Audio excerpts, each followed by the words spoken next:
شعبان کے مہینے میں رسالت مآب علیہ الصلوۃ والسلام پر حضور پاک کے 3 مخلص صحابہ کے لیے سورۃ توبہ کی آیت نمبر 117، 18، 19، 20 اتری تھی. اسی کے متعلق میں آپ کی خدمت میں چند معروضات رکھوں گا. سب سے پہلی اور بنیادی بات یہ ہے جو اس واقعے سے ہمیں سبق ملتا ہے کہ ہمیں جھوٹ نہیں بولنا چاہیے، سچ پر قائم رہنا چاہیے، چاہے اپنا نقصان ہوتے ہوئے نظر آئے یا اپنا فائدہ ہوتے ہوئے نظر آئے. یہ سورۃ توبہ ہے، سورۃ نمبر 9 ہے، اور اس کی آیت نمبر 118 ہمارے آج کے گفتگو کا عنوان کے محور ہے. میں پہلے آیت پڑھ دیتا ہوں، پھر اس کا ترجمہ سن لیں، پھر میں واقعہ آپ کی خدمت میں عرض کرتا ہوں. اعوذ باللہ من الشیطان الرجیم. وعلى الثلاثة الذين خلفوا حتى إذا ضاقت عليهم الأرض بما رحبت وضاقت عليهم أنفسهم وظنوا أن لا ملجأ من الله إلا إليه ثم تاب عليهم ليتوبوا إن الله هو التواب الرحيم. فرمایا وہ 3 شخصیات جو رسول اللہ صلی اللہ علیہ وسلم کے ساتھ دینے سے پیچھے رہ گئے، اور حال یہ تھا کہ ان حضرات پر زمین باوجود اپنی وسعت کے تنگ ہو گئی اور ان پر اپنی جانیں بھی تنگ ہوتی نظر آئیں، اور یہ لوگ یہ سمجھنے لگے کہ اب سوائے اللہ کے ہمیں کوئی اس معاملے سے نہیں بچا سکتا. پھر اللہ نے ان پر رجوع رحمت فرمایا تاکہ یہ اپنی غلطی کا اعتراف کرے اور توبہ کر لے، اور اللہ ان کی توبہ کو قبول فرمائے. بے شک رب کریم بڑی توبہ قبول کرنے والا اور اگلی زندگی پر رحمت کرنے والا ہے. واقعہ یہ تھا کہ آپ علیہ الصلوۃ والسلام جنگ تبوک پر جا رہے تھے. یہ تبوک مدینہ منورہ سے تقریباً 1000 کلومیٹر دور شمال کی طرف ہے، ملک شام کی سرحد شمار ہوتی ہے. دومت الجندل ایک علاقہ ہے. یہ دومت الجندل جو ہے رسالت مآب علیہ السلام نے اس سفر میں اس کو فتح کیا ہے. میں نے اس واقعے کو پڑھا تو بہت عرصہ پہلے تھا، لیکن خود ان علاقوں میں ایک جگہ وزٹ کر کے میں نے ان جگہوں کو دیکھا ہے. یہ مدینہ منورہ کا صوبہ ہے. اب تو مدینہ منورہ ایک صوبہ ہے، منطقہ ہے. یہ تبوک اسی کا حصہ ہے. میں نے الحمدللہ 1 دن اور 1 رات تبوک میں گزارا ہے، اور پھر اس کے راستے میں مختلف اوقات ہمارے گزرے ہیں. آپ علیہ الصلوۃ والسلام کا یہ سفر جو ہے یہ ایک طرف 15 دن لگتے ہیں آپ علیہ السلام کو، یعنی 15 دن رسول اللہ صلی اللہ علیہ وسلم کے جانے میں لگے. اس وقت تو سواریاں جانوروں پہ ہی سفر ہے. آج میرے خیال میں اس 1000 کلومیٹر پہ آپ کو زیادہ سے زیادہ بھی ٹائم لگے تو میرے خیال میں 9 گھنٹے سے 9.5 گھنٹے میں آپ سعودیہ کے روڈ کی حیثیت سے بتا رہا ہوں تو آپ آسانی سے پہنچ جائیں گے. زیادہ ہو تو 10 گھنٹے پر، اس سے زیادہ آپ ٹائم نہیں لگتا. آپ علیہ السلام کی عادت تھی کہ جب بھی جہاد کا سفر فرماتے اللہ ورّا فیہ، حدیث میں آپ علیہ السلام واضح نہ فرماتے ادھر جانا ہے یہ کام ہے، فرماتے ہم نے اس طرف کی رخ کا ارادہ کیا تاکہ دشمن تک اس کی اطلاع نہ ہو. یہ پہلا سفر ہے، آپ علیہ السلام نے کھل کے بتا دیا ہم نے تبوک جانا ہے. اچھا وجہ کیا تھی؟ 2-3 وجوہات تھی. پہلی وجہ کہ اتنا لمبا سفر صحابہ کرام نے جہاد کا پہلے نہیں کیا آپ علیہ السلام کی معیت میں. دوسری وجہ یہ تھی کہ شدید گرمی تھی، تو اگر اتنا لمبا سفر کرنا ہے تو اس راستے کی ضروریات کے حساب سے تیاری بھی کر لی جائے. اور تیسری وجہ یہ تھی کہ مکہ مدینہ طیبہ کے باسیوں کا جو گزر بسر تھا وہ مدینہ کی فصل پہ تھا، اور وہ مدینہ کی فصل کھجور ہے، اور فصل کاٹنے کے 2-4 دن ہی آئے ہوئے ہیں. اب آخری دن ہے، بس فصل پکے گی، یہ فصل کو کاٹیں گے، اس کے بعد اس فصل کو بیچیں گے، اور 1 سال ان کا گزر بسر اسی پہ رہے گا. اب یہ اس کو چھوڑ کے جا رہے تھے. یہ 3 باتیں تھی تو کھلا بتا. صحابہ کرام نے تیاری کی اور سچے ساتھ چل پڑے. کچھ لوگوں نے، منافقوں نے، جو اپنے شکل میں غیر کا نمائندہ ہوتا ہے منافق، اس نے یہ کہا کہ گرمی بہت سخت ہے، کچھ دنوں سفر مؤخر کر دیا جائے. تو قرآن کریم نے سورت میں آیت اتاری کہ جہنم کی گرمی اس سے بھی زیادہ سخت ہے. پھر انہوں نے کہا جی باغات پکے ہوئے ہیں، کہ جی دنیا میں رزق کی ذمہ داری تو اللہ نے اس وقت لے لی تھی، ہم ماں کے پیٹ میں تھے، اس پر تھوڑی ہے. یعنی ایک مسئلے کو حل کیا جاتا تھا. رسالت مآب علیہ الصلوۃ والسلام نے سفر کیا. چند کچھ معدود بندے پیچھے چھوڑے۔ آپ علیہ السلام کی عادت تھی جب بھی جہاد کے سفر پہ جاتے معذور چھوڑ دیتے، بچے چھوڑ دیتے، خواتین مدینہ طیبہ میں ہوتی، یا اس شخص کو چھوڑ دیتے جس کو حضور پاک علیہ الصلوۃ والسلام ان معذورین کا امام بنا جاتے، یا باقی ماندہ جو لوگ تھے مسجد نبوی کا انتظام و انصرام سنبھالنے کے۔ اکثر ایک صحابی ہیں، نابینا ہے، حضرت عبداللہ ابن ام مکتوم رضی اللہ عنہ، وہ حضور پاک علیہ الصلوۃ والسلام کی غیبوبت میں حضور پاک علیہ السلام کے نائب کے طور پہ مسجد نبوی میں فرائض منصبی سر انجام دے۔ اس سفر میں ہوا یہ کہ اللہ کے رسول صلی اللہ علیہ وسلم نے حضرت علی المرتضیٰ کو بلا کہ آپ عبداللہ کی جگہ رہیں۔ تو حضرت علی المرتضیٰ بہادر، نڈر، شیر خدا، لا سیف الا ذوالفقار ولا فتح الا علی، حضرت علی المرتضیٰ کے یہ ذہنی توقعات کے خلاف فیصلہ آیا، لیکن حکماً تسلیم کیا۔ دل میں تو کچھ بات تھی نا کہ یار میں صاحب تلوار ذوالفقار ہو کر بھی گھر میں بیٹھوں، تو یہ دل چہرے پر بعض اوقات کیفیات لے آتا ہے۔ تو آپ علیہ الصلوۃ والسلام نے تو حضرت علی المرتضیٰ کے ساتھ ایک گھر میں زندگی گزاری ہے، تو حضرت علی کو چہرے کو دیکھ کر حضور نے فرمایا علی پریشان ہے۔ تو حضرت علی رضی اللہ عنہ عرض کرنے لگے جی ہاں یہ بات ہے، اب میں رہوں گا تو پیچھے منافق رہیں گے، یا یہ بچے رہیں گے، یا معذور رہیں گے، یا عورتیں رہیں گی، میں رہوں گا، بس اس لیے دل تنگ ہے، لیکن آپ کا حکم ہے میں رہوں گا۔ دلی کیفیت آپ نے پوچھی، میں نے عرض کر دی۔ تو آپ علیہ السلام نے تسلی دیتے ہوئے فرمایا اما ترضا، تجھے راضی ہونا چاہیے، ان تکون منی بمنزلۃ ہارون من موسیٰ الا انہ لا نبی بعد، آپ اور میری نسبت تو حضرت ہارون اور حضرت موسیٰ علیہ السلام جیسی ہے۔ حضرت موسیٰ جب سفر پہ جاتے تھے، کوہ طور پہ 40 رات اعتکاف کے لیے گئے، حضرت علی نے عرض کیا رسول اللہ گئے، تو فرمایا پیچھے کسے چھوڑ گئے؟ کہ جی اپنے بھائی حضرت ہارون کو۔ کہ تو بھی میرے چچا کا بیٹا ہے، اب تسلی ہوئی، خیر رسول اللہ اب میں راضی ہو گیا۔ اب اما ترضا کی وجہ سے حضرت علی کو ہم المرتضیٰ کہتے ہیں، علی المرتضیٰ، جو حضور پاک نے وہاں یہ بات فرمائی۔ آپ علیہ السلام چل پڑے، رسول اللہ کے ساتھ تمام مخلصین گئے ہیں۔ اللہ کے رسول صلی اللہ علیہ وسلم جب وہاں پہنچے ہیں تو 1,00,000 فوج لے کر آنے کا جھوٹا دعویٰ ثابت ہوا کہ وہ ہرقل لایا تھا اور 1,00,000 رومی فوج لایا تھا۔ ایک روایت ہے کہ اس نے لائی تھی لیکن وہ ڈر گیا تھا کہ یار یہ 1,000 کلومیٹر دور نکل کے مسلمانوں کا لشکر آ گیا ہے۔ غالباً اس وقت مسلمانوں کے لشکر کی تعداد کوئی 30,000 کے لگ بھگ ہے، تو یہ اتنا دور آ کے میرا مقابلہ کر رہے ہیں، تو یہ تو ہمیں کچی موٹیاں ہماری چبا جائیں گے۔ تو کہتے ہیں وہ ڈر کے مارے واپس ہوا، وہ نہ آیا، ایک رعب طاری ہو گیا۔ آپ علیہ السلام کا 20 دن کا قیام تو تبوک میں، رسالت مآب علیہ الصلوۃ والسلام کے وہاں قیام کے ابھی بھی آثار ہیں۔ حضور پاک علیہ الصلوۃ والسلام کے آثار آپ نے دیکھنے ہو نا، میں نے دیکھا ہے تبوک میں، وہاں مساجد ہے نا، مسجد کی مینار پہ 2 قسم کی علامتیں لگی ہوئی ہیں۔ ایک مینار وہ ہے جس پر چاند بنا ہوا ہے لیکن آدھا چاند، فل مکمل گول نہیں، آدھا چاند، اور 2-3 مساجد وہ ہیں جس پر پورا گول چاند ہے مینار کے اوپر۔ تو وہاں ایک بزرگ نے ہمیں بتایا کہ جہاں آپ علیہ السلام کا خیمہ تھا اور جہاں صحابہ کے خیمے تھے یہ فرق ہے۔ جہاں صحابہ کے خیمے تھے یہ آدھے آدھے چاند کی مساجد وہاں بنائی ہوئی ہیں، اور جہاں حضور پاک کا خیمہ تھا یہ فل چاند والی جگہ یہ ہے، وہ آج بھی قائم ہے۔ اللہ ہم سب مسلمانوں کو زیارت کی توفیق عطا فرمائے۔ رسالت مآب علیہ الصلوۃ والسلام واپس آئے ہیں۔ جب آپ علیہ السلام مدینہ طیبہ واپس آنے لگے نا، اور یہ خبریں پہنچ گئیں کہ آپ علیہ السلام نے ایک سپر طاقت کو مرعوب کیا ہے، تو 3 صحابی ہیں، 2 بدری ہیں اور 1 غیر بدری ہے۔ ایک ہے کعب بن مالک، ایک ہے مرارہ بن ربی، ایک ہے ہلال ابن امیہ رضی اللہ عنہ۔ وہ دونوں تو ادھیڑ عمر کے ہیں، لیکن حضرت ہلال ابن کعب بن مالک یہ نوجوان ہے۔ اب یہ کہتے ہیں میں نے دل ہی دل میں اپنے دل سے ایک جنگ لڑنا شروع کی کہ تو کیا کر بیٹھا؟ ہوا کیا تھا؟ 2 سواریاں بہترین قسم کی خرید رکھی تھی اور کہا تھا حضور کے ساتھ جاؤں گا۔ سستی ایسے ہوئی، کبھی خاندان، کبھی گھر بار، کبھی باقی معاملات، کبھی فیملی کو ٹائم، کبھی یہ، یار بڑی تگڑی سواری ہے تیرے پاس، اتنا تیز گھوڑا ہے، حضور پاک آج چلے گئے نا، یہ 2 دن بھی آگے چلے جائیں میں دوڑا کے پہنچ جاؤں گا۔ یہ دل کو تسلی دیتے رہے۔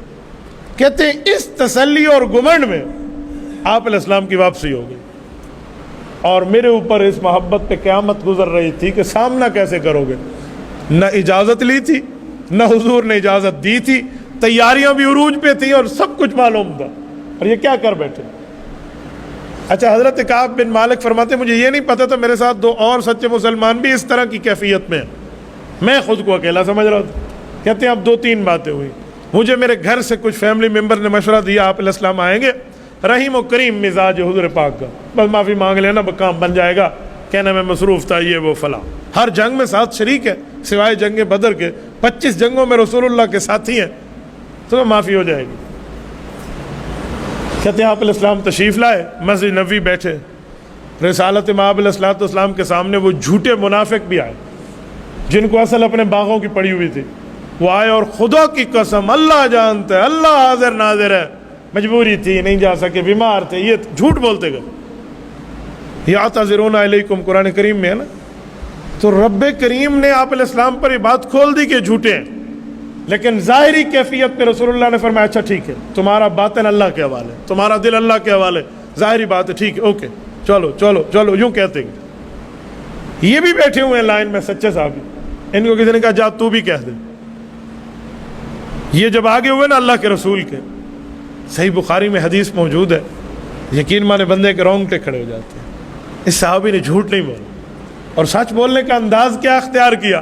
آپ علیہ السلام کو عرض کیا کہ یا رسول اللہ, اگر میں جھوٹ بول کے ادھر ادھر کی بات کر کے آپ کو راضی کرنا چاہوں تو ہو سکتا ہے آپ راضی ہو جائیں, لیکن جب اللہ میری اس بات کی کلی آپ پہ کھول دے گا نا, اور جو میری بدنامی اس وقت ہوگی جب وحی اتر آئے گی, اور جو آپ کا غصہ اس وقت ہوگا نا, اس کو میں برداشت نہیں کر پاؤں گا. حضور پاک نے پوچھا کہ آپ کہنا کیا چاہتے ہیں؟ کہ رسول اللہ کوئی عذر نہیں تھا, کوئی مجبوری نہیں تھی, صرف میری سستی ہے. آج جھوٹ بول کے کیوں میں اپنے آپ کو بچا لوں؟ میری غلطی ہے, میری سستی ہے, 100% میری وجہ ہے, باقی کوئی وجہ نہ. میری کوئی فیملی ممبر میں کوئی بیمار تھا, نہ مجھے کوئی باغوں کی فکر تھی. مسئلہ یہ تھا کہ میرے پاس تیز ترین سواریاں تھیں, میں اس بات میں مبتلا رہا کہ بڑے تیز گھوڑے اور میرے پاس سواریاں ہیں, آج پہنچ جاؤں گا اور کل پہنچ جاؤں گا. بس اس چکر میں نے خود کو ڈالا ہوا تھا, حتیٰ کہ آپ کی واپسی شروع ہو گئی اور میں ہاتھ پہ ہاتھ ملتے اور اس معاملے کو دھرے دیکھا رہ گیا. کہتے ہیں آپ علیہ السلام نے فرمایا ٹھیک ہے, سچ بولا ہے تو پھر سینہ بڑا کرو اور تسلی رکھو, اٹھ جاؤ, اللہ تیرے بارے میں خود فیصلہ فرمائے گا. کہتے میں اٹھ کے آنے لگا نا تو میرے دوست قریبی لوگ میرے قریب آ گئے جو میرے فیملی ممبر تھے. کہا کیا ضرورت تھی اتنی بڑی بات کرنے کی, معافی مانگتا جان چھڑاتا. تو کہتے ہیں اتنا مجبور کیا ان ساتھیوں نے کہ میری نیت ہوئی کہ واپس چلا جاؤں اور کہوں کہ یا رسول اللہ جذبات میں کہہ بیٹھا تھا, بس غلطی تھی, معافی دے دو.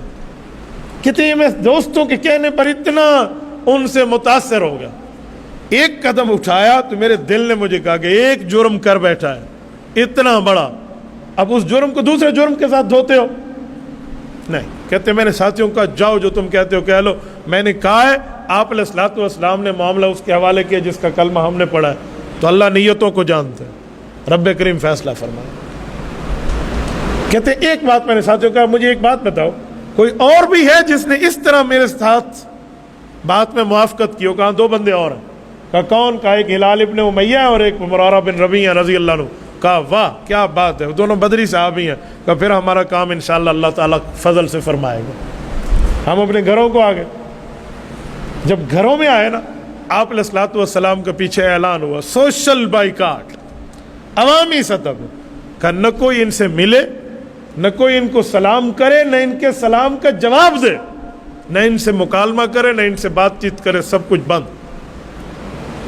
کہتے جب یہ بات ہم تک آئی 2 سوال میرے سامنے کھڑے ہو گئے. آپ کہتے ہیں ایک تو میرے اوپر یہ بات آ گئی کہ اگر کعب ان دنوں میں تو دنیا سے رخصت ہو گیا تو تیرا جنازہ تو رسول اللہ نہیں پڑھیں گے. حضور کا صحابی, حضور کے قریب بیٹھ کے, پڑوس میں, مدینہ میں رہ کر بھی اگر حضور میرا جنازہ نہ پڑھے تو میری قسمت کا کیا بنے گا. کہتے ہیں ایک یہ بات کھائے جا رہی. دوسری بات یہ تھی کہ اگر اللہ کے رسول ان دنوں میں دنیا سے رخصت ہو گئے تو میری تو نسلوں سے قیامت تک کوئی کلام نہیں کرے گا. کہا اس کے لیے تو حکم نبوی موجود ہے. کہا یہی بات لے کر میں ہر نماز کے بعد ہاتھ اٹھاتا اور میری داڑھی آنسوؤں سے تر ہو جاتی. کہ یا رسول اللہ, یا اللہ میں نے تو سچ بولا اور آپ کا وعدہ ہے کہ سچے کو آپ نجات دیں گے. یہی مانگتا رہا. 40 راتیں گزر گئیں, ایک چلہ کچھ بھی نہیں. 40 راتوں کے بعد ایک حکم اور آیا. آپ علیہ السلام نے نمائندے بھیجے کہ ان کی بیویوں کو ان سے جدا ہو جائے. کہتے ہیں ہلال ابن امیہ بوڑھے آدمی تھے، انتہائی بوڑھے تھے. ان کی بیوی اللہ کے رسول کی خدمت میں پہنچ گئی کہ یا رسول اللہ اگر آپ اجازت دیں تو میں علیحدہ ہو جاؤں، لیکن اگر میں آپ کو کچھ عرض کروں تو فرمایا کہو. کہ بہت بوڑھا آدمی ہے، اس کو روٹی پکا کے دینے والا بھی کوئی نہیں ہے، اس حد تک رہ سکتی ہوں؟ کہاں اس حد تک رہو لیکن ایک دوسرے کے قریب نہ جانا. کہا جی ٹھیک ہے. انہوں نے تو معاہدہ کر لیا. مرارہ بن نبی کی بیوی بھی گھر چلی گئی. کہا جی میری بیوی تھی کہ میں جو نوجوان آدمی ہوں، مجھے بھی لوگوں نے کہا جا بیوی کو کہہ دے. میں نے کہا جی اتنا صبر کیا تو اور بھی کر لوں گا. اب نہیں کہتا، میں نہیں جاتا حضور کے پاس کہ بیوی کو یہ بہانہ سکھاؤں کہ مجھے کھانا پکا دے. میں جوان ہوں، اپنا کھانا پکا سکتا ہوں. میں نے بیوی کو کہا آپ اپنے میکے چلی جائے جب تک اللہ میرے بارے میں کوئی فیصلہ نہیں ہوتا رہتا. کہتے ہیں 40 راتوں کی تکلیف ایک جگہ، یہ 50 رات تک معاملہ چلا اور آخری 10 دن ایک طرف. ہوا یہ کہ میرا ایک قریبی دوست اور چچے کا بیٹا ہے، بہت بچپن کے گویا ہم لنگوٹیا یار ہیں، حضرت ابو قتادہ رضی اللہ عنہ. کہتے میں ان کے پاس گیا اور اس حج اور اس نیت سے گیا کہ ابو قتادہ اپنا یار ہے، بچپن میں ایک دوسرے کے ساتھ مٹی کی ایک جگہ میں کھیلے ہیں، آج تک ایک دوسرے سے کوئی راز نیاز پوشیدہ نہیں ہے، اس سے کچھ اندر کی بات نکلواؤں کہ میرے بارے میں ہو کیا رہا. کہتے میں گیا، وہ تو ایسے ملا جیسے آج تک ہم ایک دوسرے کو جانتے نہیں ہیں، اجنبی حالت، نہ کوئی سلام کا جواب نہ کوئی حال حوال. کہ 3 بار میں نے اس کو پکارا اور تیسری بار یوں ہاتھ باندھے کہ یار کوئی تو جواب دے دے، میں جھوٹا ہوں، میں منافق ہوں، میں نے غلط کیا ہے. کہ میں نے جب صفائیاں دی نا، ایک جملہ کہا میرے چچا کے بیٹے نے اور اٹھ کے چلا گیا. کہ تو جو ہے نا تجھے اللہ جانتے اللہ کا رسول جانتے، اٹھ جا. یہ بھی نہیں کہا کہ تو سچ بول رہا ہے جھوٹ بول رہا ہے. کہتے میرے اوپر زندگی تنگ ہو گئی. مسجد نبوی آتا، باقی جو بزرگ دوست تھے نا وہ تو گھر بیٹھ گئے، نمازوں میں بھی نہ آ سکے. یہ حالت بن گئی ان کی طبیعت کے حساب سے. کہتے میں جوان تھا لیکن میں نمازیں نہیں چھوڑی. میں مسجد نبوی میں نماز پڑھنے آتا، نہ کوئی بولتا، نہ کوئی ملتا، نہ کوئی سلام کرتا، نہ کوئی جواب دیتا، لیکن میں نماز کے لیے آتا. کہتے ہیں پھر ایک کوشش ہوتی کہ حضور پاک علیہ السلام کا سامنا تو نہیں کر سکتا، لیکن کبھی کبھی ایسے ٹھہر کے یوں کن اکھیوں سے دیکھتا کہ حضور میری طرف دیکھتے بھی ہیں یا نہیں. کہتے ہیں اگر میں نماز میں مشغول ہوتا تو آپ دیکھتے، اور میں سلام پھیرتا تو حضور چہرہ ہٹا دیتے. یہی حال چل رہا ہے. کہتے ایک دن بازار آیا ہوں، میرا کاروبار تھا، بزنس مین آدمی ہے یہ صحابی، بہت بڑے تاجر ہیں. کہتے ہیں مجھے وہاں پر ایک آواز سنائی دی، اور ایک فارنر آدمی ہے، غیر ملکی بندہ ہے، اور وہ کہہ رہا ہے میں قبطی ہوں، اور قبطی نسل کا ہے. قبطی یہ فرعونی قوم ہے. کہتے ہیں اس نے کہا میں بادشاہ روم کا نمائندہ بن کے آیا ہوں، گویا سفیر بن کے آیا ہوا ہے. کہ تجھے تلاش کروں، کوئی ایک بندہ تیرا راہ بتا نہیں رہا. تو اس نے کہا مجھ سے کیسر روم کا کیا واسطہ، بادشاہ ایک سپر طاقت، کفریہ طاقت کا مجھ سے کیا واسطہ. انہوں نے کہا جی تنہائی میں ٹائم دو، کچھ راز نیاز کی بات ہے. کہتے ہم بیٹھ گئے ایک جگہ، تو اس نے خط میرے سامنے رکھا. اس زمانے میں خط کوئی پڑھتا تھا، یعنی جو تعلیم کی لکھانے کا حساب ہوتا تھا، تو یہ ان میں پڑھے لکھے بندے تھے. تو انہوں نے خط پڑھا تو اوپر لکھا ہوا ہے کہ ہمیں پتہ چلا کہ ہمارے مقابلے میں جو جنگ ہوئی ہے نا، تو تیرا نبی تو آیا لیکن تو واقعی بزنس مین ہے، تو اپنی تجارت سے پیار کرتے تو اس کے ساتھ نہیں آیا. اس سے ہمیں سمجھ آیا کہ تو اندرون کھاتا ہمارا ہے، تو ہمارے پاس آ جا، ہم آپ کو سیاسی پناہ دیں گے، آپ کو عزت دیں گے، اور جن لوگوں نے آپ کو ذلیل کیے ہوئے آپ سے باتیں بھی نہیں، فلاں فلاں اس طرح کی باتیں کر کے کہ ان کو سمجھ آ جائے گی. آؤ جو آپ کو ہیلپ اور مدد اور تعاون اور نصرت چاہیے، ہمارے دروازے آپ کے لیے کھلے ہیں. یہ ایک سپریم پاور اس زمانے کی وہاں کا بادشاہ یہ آفر کر رہا. کہتے میں دل میں یہ پڑھ رہا تھا اور دل میں سوچ رہا تھا، زبان سے پڑھ رہا اور دل سے سوچ رہا کہ کعب اب یہ حالت ہو گئی ہے کہ کفر آپ کو اسلام چھوڑنے کی آفر کرے گا، اب اسے کیا جواب دو. کہتے ہیں غصے سے میرے ہاتھوں پر اتنا غصہ طاری ہوا کہ میں جواب لکھنے کی پوزیشن میں نہیں تھا. تو میں نے کہا اسے زبانی جواب دیتا ہوں، ہو سکتے میرے لفظ بھول جائے، آؤ اسے عملی جواب دیتا ہوں. تو میں نے کہا جا تو ہے سفیر اور نمائندہ، ہم سفیر اور نمائندوں کے ساتھ زیادتی نہیں کرتے، ہمیں ہمارے نبی نے سفیر کی عزت سکھائی ہے. آؤ ذرا. کہتے وہ آئے، ایک بڑا تنور جل رہا تھا، میں اس کے قریب اسے لے گیا. اس نے کہا خیر ہے. وہ سمجھا پتہ نہیں مجھے دھکا دیتے، کہ میں تیرے ساتھ کوئی زیادتی نہیں کروں گا، تو ایک نمائندہ ایلچی بن کے آیا. اس خط کو اٹھایا اور اس تندور میں جلا دیا. اور میں نے کہا جی دیکھ لیا. یہی بات جا کے اپنے بادشاہ کو کہنا ہے, اس نے عملی جواب دیا. وہ چلا. 50 راتیں پوری ہوئی, آدھی رات کو آیت اتری. یہ آدھی رات کی آیت ہے, لیلی نہاری نہیں ہے, دن میں نہیں اتری.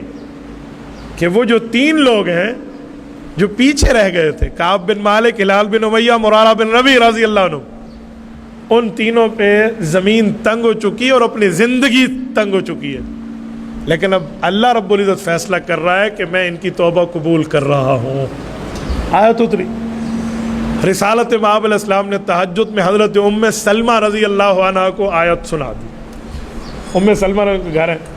کہتی ہیں حضرت کعب کہتے ہیں کہ ام سلمہ رضی اللہ عنہ جو حضور پاک کی بیوی ہے نا, ان کے ساتھ گھریلو بھی اور باقی معاملات میں ہمارے اتنے تعلق فیملی ریلیشن تھے کہ حضرت ام سلمہ کی آنکھوں میں خوشی سے آنسو آئے. پتہ تو سب کو تھا. کہا کعب ہمارا رشتہ دار ہے, اطلاع بھجوا دیں اس تک. کہتے آپ علیہ السلام نے شفقت سے ام سلمہ کے سر پہ ہاتھ رکھا اور فرمایا ام سلمہ سو جا, ابھی یہ خوشی کی خبر پھیلی نا تو تجھے یہ باقی رات کا حصہ نیند کوئی نہیں کرنے دے گا. کہ میں نے کہا یا رسول اللہ وہ انتظار میں ہوگا. کہ اللہ خیر کرے گا. جب اللہ کی طرف سے معاملہ ٹھیک ہو گیا ہے تو نماز صبح تک انتظار کر لیں, آرام لوگوں کو بھی خراب نہ ہو. جی ٹھیک ہے. نماز صبح میں اللہ کے رسول نے اعلان کر دیا. جبل صلع, یہ مدینہ طیبہ میں آج بھی وہ جگہ ہے جبل صلع جہاں پر پہرہ داری ہوتی ہے. اور اگر آپ نے مدینہ طیبہ کو رمضان المبارک میں پایا ہے نا تو آپ دیکھیں گے جیسے ہمارے ڈیرہ اسماعیل خان میں گولے کی ترتیب ہے نا کہ جس پر ہم روزہ افطار کرتے ہیں, تو جبل صلع پر آج بھی افطار کا گولا بجتا ہے وہاں پر. جو حضرات گئے ہیں وہ جبل صلع کو جانتے ہیں. میں اگر تھوڑا مزید تعارف کروں تو آپ جان جائیں گے. سوق بنگال, جسے بنگالی مارکیٹ کہتے ہیں مدینہ طیبہ کی, یہ سوق بنگال دارالانصار ہوٹل ہے وہاں پر. اس کے بالکل بائیں طرف جا کر آپ کو جبل صلع ملے گا, بالکل قریب ہے, حرم کے اندر ہی. یہ پہاڑی اونچی ہے تو اس پر اعلان ہوا کرتا تھا. کہتے وہاں پہ چڑھ کے اعلان ہوا کہ کعب اللہ نے تیری توبہ قبول کر لی. کہتے ہیں 50ویں صبح تھی اور اس صبح میں میری حالت یہ تھی کہ میں نماز صبح کے لیے مسجد نہیں جا سکا. نہ میرے قدموں نے میرا ساتھ دیا, نہ میری صحت نے میرا ساتھ دیا. میری قدم بوجھل ہو چکے تھے. لیکن جب یہ آواز سنی نا, میرے اندر ایک تازگی کی روح پھونکی. آواز حضرت ابوبکر صدیق کی ہے. وہاں پر یہ اعلان ہوتا تھا. اس زمانے میں تو یوں شور شرابہ اور ٹیکنالوجی کے معاملات نہیں تھے, آواز تو بہت دور تک جایا کرتی تھی. اتنے میں حضرت حمزہ اسلمی رضی اللہ عنہ وہ اپنے گھوڑے پہ بیٹھے اور دوڑتے میری جگہ تک آ گئے, حالانکہ قریب ہے گھر. اور کہتے ہیں مجھے آ کر انہوں نے خوشخبری سنائی. کہتے ہیں میرے پاس گھر میں اکیلا تھا, سوائے اپنی اعلیٰ قسم کی ایک قمیض تھی, اس کے علاوہ میرے پاس اس وقت کچھ نہیں تھا. کہتے میں نے وہ قمیض اتاری اور اسے تحفہ دے دی کہ یار اللہ تیرا منہ میٹھا کرے, تو نے مجھے خوشخبری سے پوری زندگی میں سب سے بڑی جو میرے لیے ایک اعزاز ہے وہ دیا. کہتے انہوں نے کہا آؤ. آپ علیہ السلام نے بلایا. وہ جگہ جہاں 50 دن تک رسالت مآب اس کو دیکھے نہیں, خود دیکھنا تو چھوڑے, جہاں گھر والیوں کو دور کر دیا گیا, جہاں سوشل بائیکاٹ, پوری فیملی الگ ہو, اس موقع پہ رسالت مآب اگر یوں ہاتھ کھول کے اس کا استقبال کریں تو منظر کیا ہو. کہتے ہیں آپ علیہ السلام تو اپنے صحابہ کے جھرمٹ میں بیٹھے تھے, لیکن مسجد نبوی کے دروازے پر جو سب سے پہلے دوڑ کے میری طرف صحابی آیا نا, اس کا نام حضرت طلحہ ہے. طلحہ بن عبید اللہ رضی اللہ عنہ, عشرہ مبشرہ کے صحابی. کہتے ہیں ان کا یہ احسان میں کبھی نہیں بھولوں گا کہ آج تک کوئی بولتا نہیں تھا اور یہ مجمع میں اٹھ کے سب سے پہلے مجھے گلے ملے. تو میں رسالت مآب علیہ السلام کی خدمت میں آیا, اللہ کے رسول نے آیت پڑھ کے سنا دی تو مجھے خوشی ہوئی. میں نے کہا یا رسول اللہ ایک عرض میں بھی کرتا ہوں کہ یہ جو میرا دنیاوی مال ہے نا, یہ سواریاں اور یہ میرا پیسہ, اسی نے مجھے اس نتیجے پر پہنچایا کہ میں آپ سے لیٹ ہو گیا.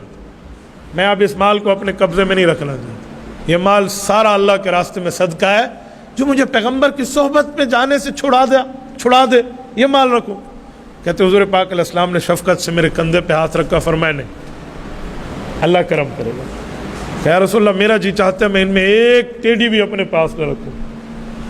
ایسا نہیں ہے, آپ کا خاندان ہے, آپ کی فیملی ہے. کچھ صدقہ کر دو اللہ کے نام پہ جو کرنا ہے۔ کہا یا رسول اللہ اگر آپ اجازت دیں تو پھر میں بھی عرض کروں۔ کہا جی بتاؤ۔ کہ وہ جو خیبر میں مجھے ایک باغ آپ کی طرف سے ملا تھا نا، بس وہی آپ والا تحفہ میرے پاس ہے، مجھے اور کچھ نہیں چاہیے، باقی سب اللہ کے راستے میں صدقہ۔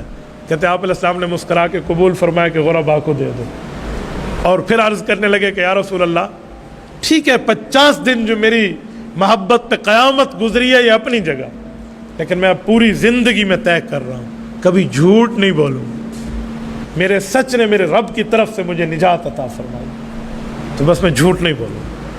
یہ قرآن کریم سورت نمبر 9 سورت توبہ آیت نمبر 118 ہے، اور یہ 3 خوش نصیب ہیں، اور ان تینوں کو بلا کر رب کریم نے معافی کے اعلان میں جو لفظ اتارے تھے رسول اللہ صلی اللہ علیہ وسلم نے وہ لفظ سنا دیے۔ اور جن لوگوں نے جھوٹ بولے تھے ان کا کیا ہوا؟ رب کریم نے 11واں پارہ جو شروع فرمایا وہ یہی لفظ ہے، یعتذرون الیکم اذا رجعتم الیہم، جب آپ ان کے پاس آئے نا جھوٹ بولنے آ جائیں گے، ہم نے غلطی کی فلاں کی، اے منافق کیسے بولیں گے؟ رب کریم نے فرمایا انہیں کہنا اب کوئی عذر پیش نہ کرو، تم تو ایمان لائے ہی نہیں ہو، تمہارے معاملے کو اللہ کا رسول دیکھ رہا ہے، تمہارے ساتھ معاملہ ہوگا۔ سیحلفون باللہ لکم اذا انقلبتم الیہم، اللہ کی قسمیں اٹھانے کی ترتیب شروع کر دیں گے جھوٹے آپ کے سامنے، جھوٹے بولیں گے تاکہ آپ ان کو معاف کر دیں۔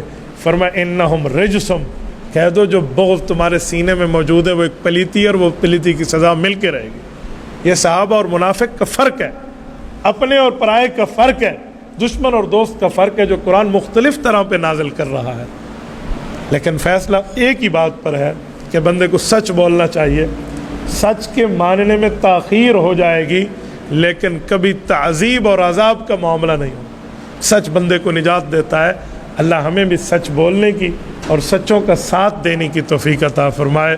اقول قولی ھذا واستغفر اللہ وآخر دعوانا ان الحمد للہ رب العالمین۔